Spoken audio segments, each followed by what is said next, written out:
पाण्याचा थेंब जेव्हा सातत्याने दगडावर पडतो तेव्हा तो दगड आहे ना फुटतो. ही ताकद त्या थेंबाची नसते, त्या थेंबाच्या वजनाची नसते.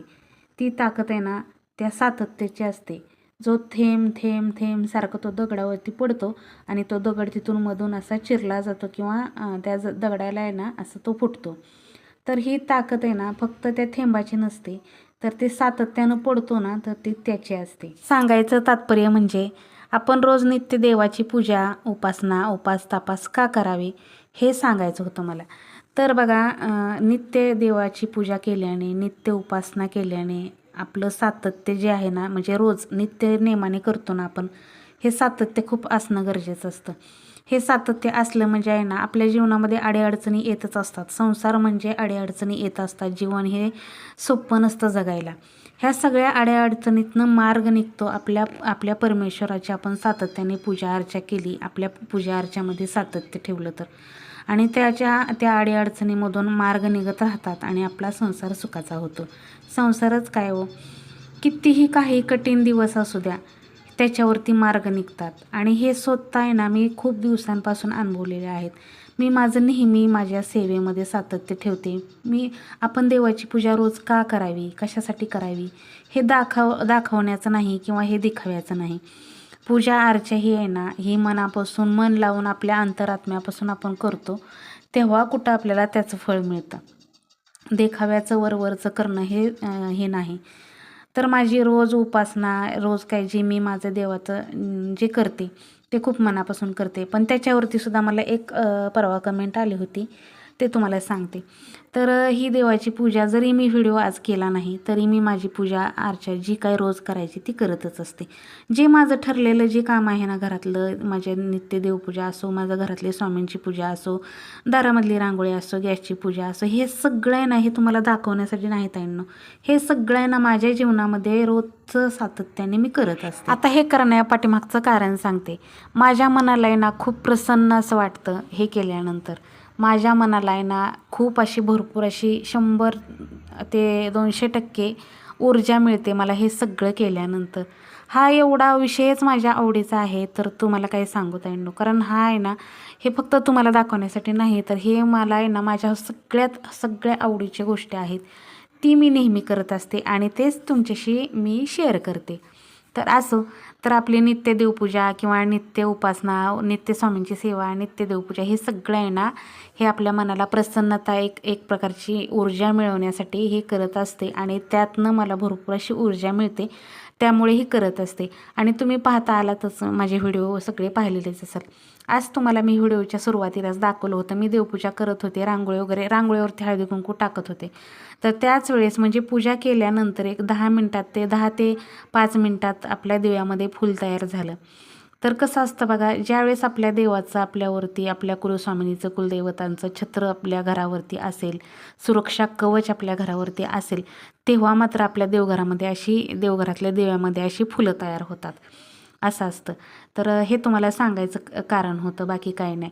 आणि हे नेहमी सातत्याने मी करते आणि ते मला फार आवडतं, मनाला प्रसन्न करून जातं आणि त्यामुळे हे करत असते.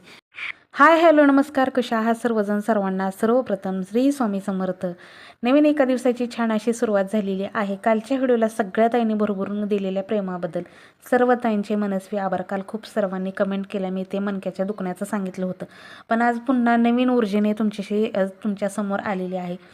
दुखणं तर जे काय असेल ते असेल, आता मी सगळं देवावरती, स्वामींवरती सोडलेलं आहे. स्वामी मला ताकद देतील, आईसाहेब मला ताकद देतील आणि त्याच ह्याने मी नवीन ऊर्जेने तुमच्यासमोर आलेले आहे. तर बघू आता. तर आज होता शनिवार ह्यांचा, आणि शनिवार असलं की ह्यांचा उपवास असतो. आणि मग काय, आम्ही केली इडली. तर मला तर असं वाटलं होतं की इडली केल्यानंतर काम सोपं होतं, पण अजिबात नाही, काम खूप वाढतं बरं का, कारण भांडी ढीगभर पडतात. पण काय होतं, ह्यांना तशी इडली आवडत नाही. मग त्यांना जर केली तर त्यांना दुसरं जेवण करावंच लागतं. मग त्यांचा जर उपवास असेल तर त्यांना खिचडी किंवा शेंगदाण्याचे लाडू वगैरे केले ना, खिचडी तर काही खात नाहीत, पण शेंगदाण्याचे लाडू वगैरे केले तर मग आम्हाला इडली होऊन जाते. आणि म्हणूनच मी आज इडली केलेली आहे. तर असं इडली केली, तिकडं सांबरला डाळ टाकलेली आहे.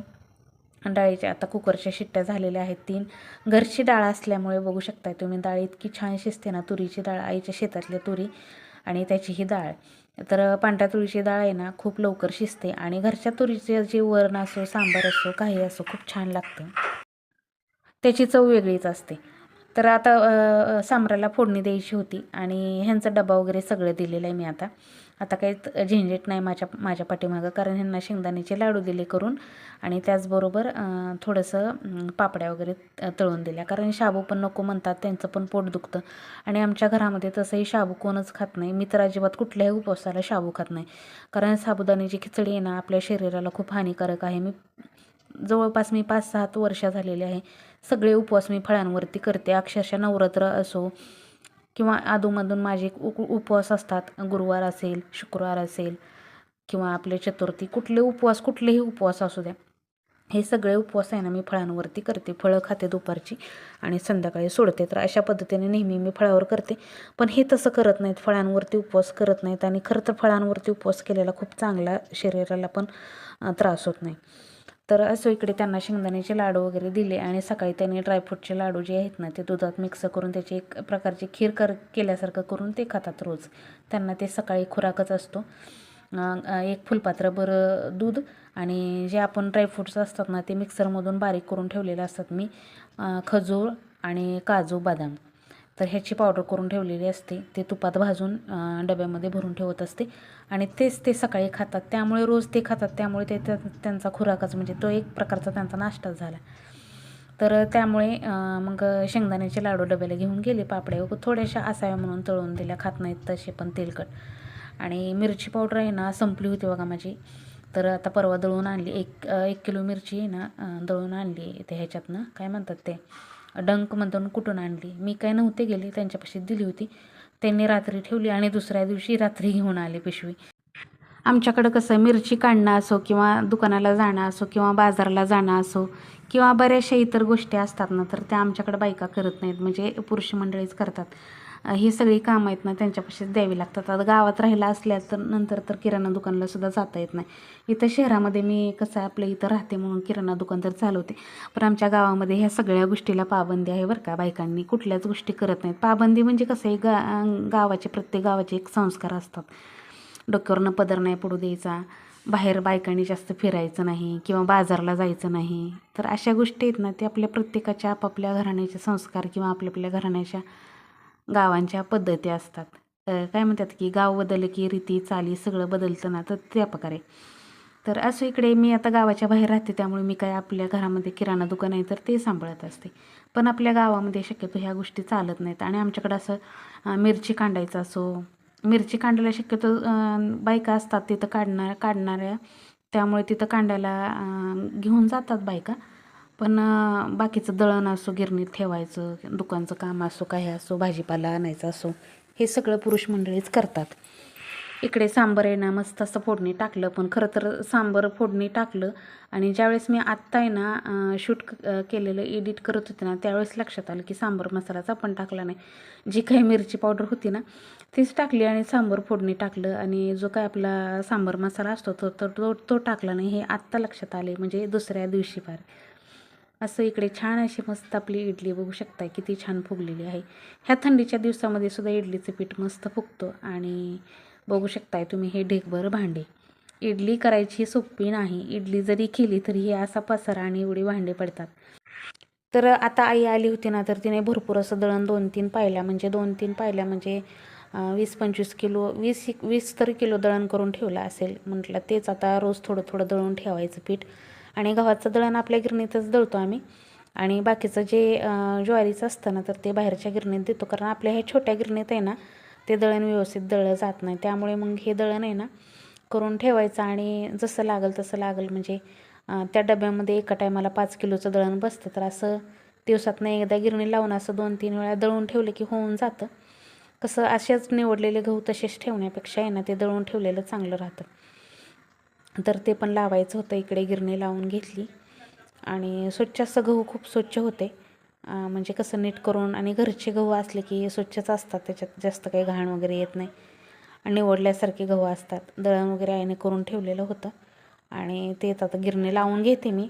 तर ही सगळी कामं आहेत ना सकाळी सकाळी चालूच राहतात. आज तुम्हाला मी नेहमीप्रमाणे काय आपलं दारातली रांगोळी, देवपूजा बाकी सगळं काही शेअर केलेलं नाही बरं का ह्या व्हिडिओमध्ये. तुम्हाला मी माझी घरातली कामं आहेत ना ही शेअर केलेली आहेत.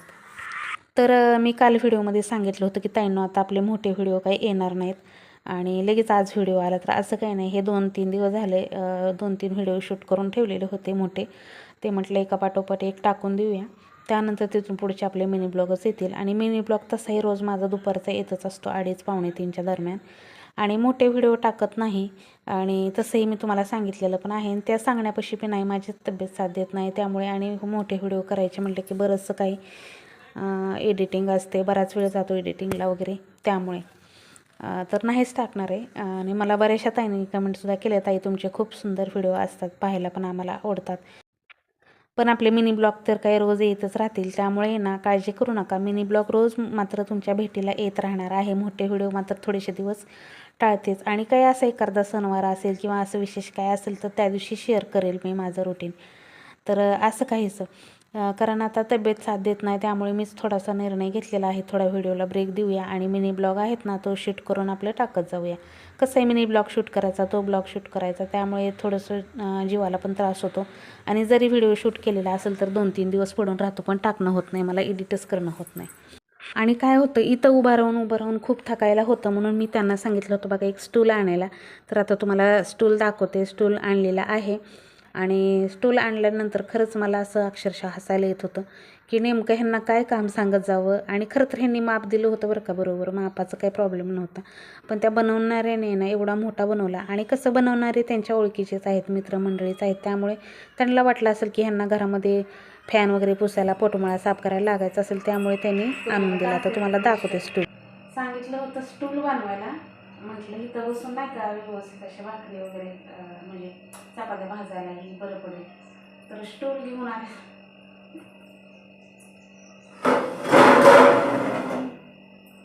कसं करायचं अवघड विषय.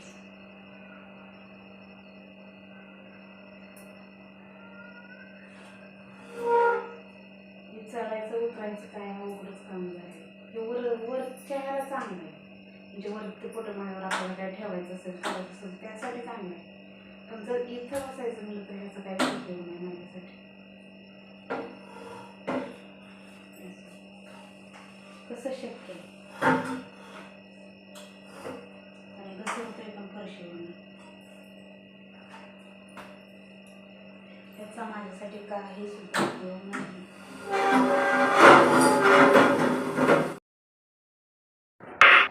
कसं मला जास्त उभं राहून भांडे घासायला किंवा जर आपण भरपूर अशी भांडे घासले तर स्टूल असेल ना तर तिथले तिथं धुवायला, कारण आपण कुठलीही कामं बसून तर नाही करू शकत, बरोबर आहे. पण आता हे जोपर्यंत त्रास कमी होत नाही ना तोपर्यंत मला असं वाटलं होतं की त्या स्टूलचा वापर करावा, म्हणून त्यांना स्टूल बनवायला सांगितला होता. आणि त्यांनी 2 फूट सांगितलं तर ह्या माणसाने फार 4 फूटचा स्टूल बनवून दिला. आता काय करणार, किचन वाट्यापेक्षा सुद्धा स्टूल मोठा आहे. आता तो स्टूल पडून तर काय नाही राहणार, तो कशाला ना कशाला आपल्याला उपयोगीला येईलच, म्हणजे आपल्या पोटमाळे साफ करायला. तुमच्या घरी असं कधी होतं का, सांगितले आणायला एक आणि घेऊन आले तिसरंच, तर आमच्या तर नेहमीच होतं. चला तर असा होता आजचा व्हिडिओ, कसा वाटला कमेंट करून सांगा. आवडला तर लाईक शेअर सबस्क्राईब करा. श्री स्वामी समर्थ.